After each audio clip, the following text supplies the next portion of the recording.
Hi everyone, and welcome to our Tuesday TNT, again coming to you from the Chipfelele Cafe here along the Turtle Beach drag race. Basically, the kids mostly made their way to university on their motorbikes. They like to do it as loudly as possible. Now also, I think this Christmas tree is probably either very early for next year or just a little bit late for Christmas 2023. There's been quite a bit of conversation. We had this on Saturday morning on our program, also in our comment section. People saying, tell us the latest on this US and Canada and UK extension of visa waivers. I've been able to find really nothing in the media that's been alluding to this, but an article like this might be misleading people. It's published in Pattaya Mail, and it says, Thailand pushes for visa-free deals with UK, US, etc. Now, the headline perhaps might give people in those particular countries some idea that they're going to get visa-free deals. Well, of course, they already have visa-free travel to Thailand in the case of UK, US, most European countries, Australia, New Zealand.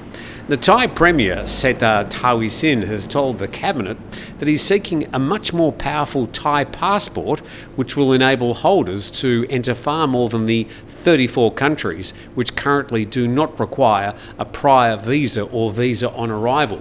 So this article talking about Thai citizens being able to get visa-free travel to other countries, not the other way around.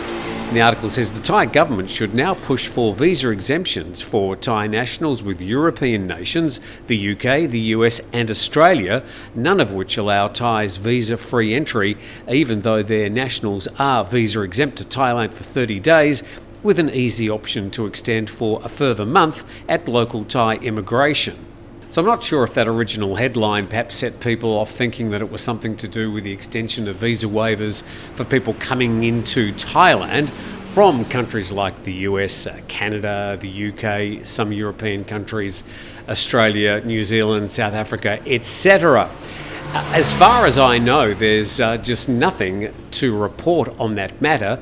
Currently, most of those countries I just mentioned are getting a 30-day visa waiver when they arrive in the country, just passport in hand, no pre-visa arrangements, and they'll get a stamp in their passport. They can then go to a Thai immigration and extend that for 30 days for the cost of a very convenient 1,900 baht. Let's go to some hard news today. And we start with Bangkok Post. Father-daughter drown in steel boxes, babbling son detained. And this in Sakon Nakhon, which is right up in the far northeast of Thailand, up near the Mekong River. And a 35-year-old man has been detained for interrogation in the murder of his father and younger sister, whose bodies were discovered in locked steel boxes dumped in a pond. Residents told police on Monday that they'd seen two large steel boxes that they'd briefly seen beside the pond that were suddenly missing. Police and rescue workers found the two boxes in the pond about 1 a.m. on Tuesday. They were raised to the surface and dragged ashore. The boxes were brand new and held closed by steel chains. Upon opening, each was found to contain one body, and the bodies were a 66-year-old and a 33-year-old. And police detained a 35-year-old man at the scene who was shouting and talking senselessly, and police learned that he was Prayat's son and Piangpen's eldest brother. And a metal worker apparently told police Mr. Warut had bought two large steel boxes from him on November the 25th last year for 12,000 baht. And relatives were told the family were taking a trip to the Pumipon Dam in the Tak province. They left their home about noon on Monday, and the family was reportedly well-to-do and owned a 3-storey dormitory. The mother was a retired government official and had died in October last year. So a very nasty bodies in the boxes murder up there in far north-east Thailand. Let's go to Phuket Go and Phuket-Go.com. Phuket Marine Safety to get major boost at January 15 event. We'll click on that And it says that following a spate of near misses, crashes and fatalities caused by marine safety issues around Phuket waters over the past month, an event has been created which will address many of the key concerns. The event's called United for Marine Safety. It's been organised by local tour operator 5 Star Marine, together with other operators, the local provincial organisation and the Phuket Governor's Office. And the event's being held at Boat Lagoon from 5 till 8 p.m. next Monday, January the 15th. Anyone can attend. Yes, that's my sponsor, 5 Star Marine, who have been very involved over the past couple of weeks with officials to pull this event together. Now, it's going to be held at the White House, which is that great big white marquee tent in Boat Lagoon, next Monday. Starts at 5 p.m. I'll be there, and if you do turn up, I'll be very happy to have a talk to you. An important meeting to kick off a new era in marine safety for Phuket.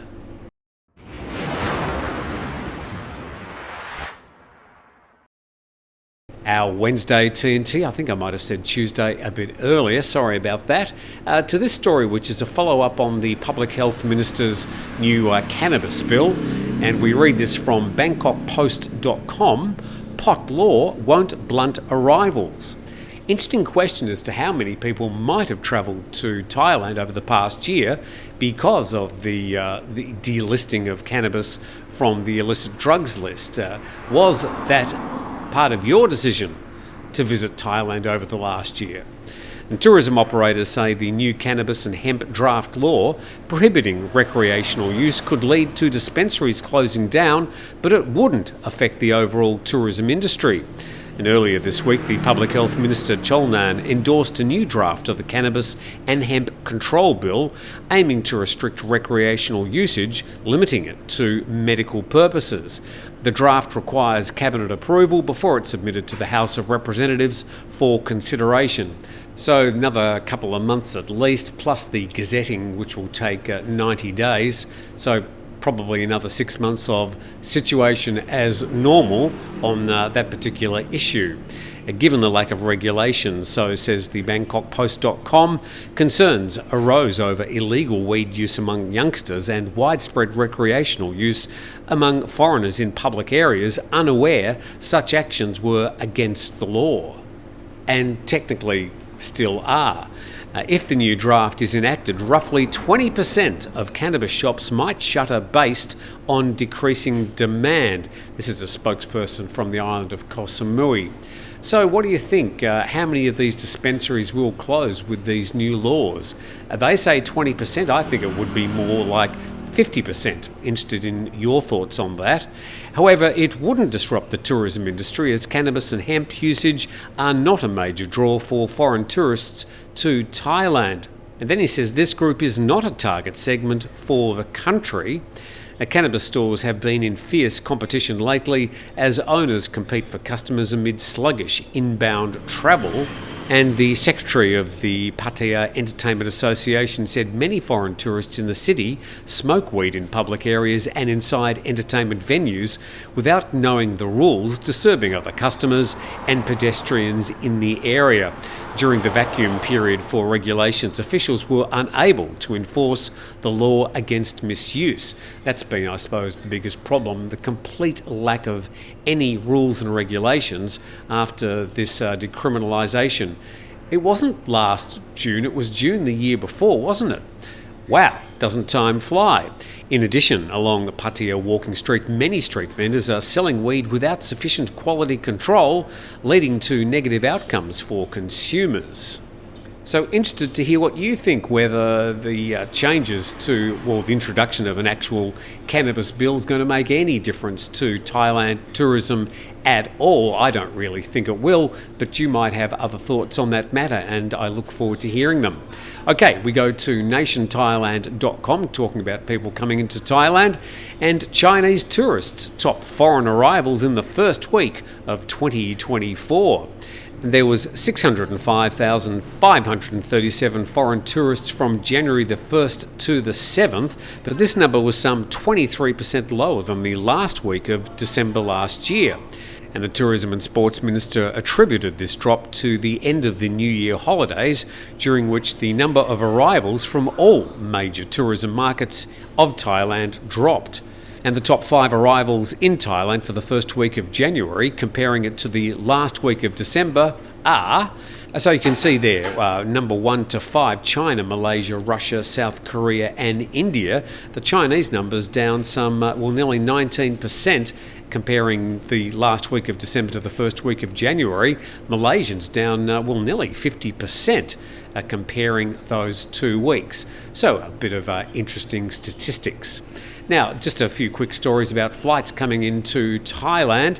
Thai Airways resumes daily Perth-Bangkok flights. This reported in executivetraveller.com. Thai Airways will resume daily flights between Perth and Bangkok from March the 31st with a modern Boeing 787 Dreamliner.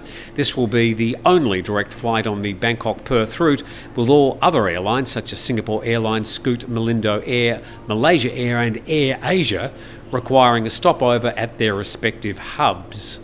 We seem to get quite a few comments from viewers in Perth about flights into Thailand, so it looks like Thai Airways is going to pick up some of this slack from March this year. Now, speaking of airlines, another story reported in nationthailand.com. All Nippon Airways is the most punctual airline in Asia, according to data, and they're ranked the most on-time airline in Asia, with local cost carrier, that should be low-cost carrier, Thai Air Asia, coming in third place, according to a report by Kirium. And it says that ANA had an on-time performance of nearly 83%. This was followed by Japan Airlines and Thai Air Asia. All are very, very close in percentage, but none of them, not a patch on this particular airline. And we check Kirium.com, Global Summary November 2023, and it talks about Delta Airlines, which I think might be the largest airline in the world, with an impressive on-time performance of 91.3%. It looks like that's the high bar you're going to have to jump over. Now, speaking of airlines, and it's not obviously necessarily about Thailand, but I thought this could be just an interesting story. And it's reported in ThaiPBSWorld.com. iPhone survives 16,000-foot fall from Alaska Airlines flight. I know a lot of you know that I'm interested in aviation matters. I've been following this Alaskan Airlines story very, very closely. But let's speak about this particular iPhone. Now, that's what you call airplane mode. An iPhone that plummeted 16,000 feet from an Alaskan Airlines flight landed without a single crack in the screen and even a battery still half charged. And the phone was sucked out of an Alaska Airlines flight last Friday when a fuselage panel blew off, leaving a gaping hole. And the passenger plane made an emergency landing shortly after with all aboard safe. And aside from the port where the terminal of the charger protrudes after being ripped from the rest of the cord, the phone appears untouched. And in a follow-up TikTok post, the person that found the phone said it was pretty clean, no scratches on it, sitting under a bush. Bates said he'd contacted the National Transportation Safety Board, which told him it was the second phone from the flight to have been found.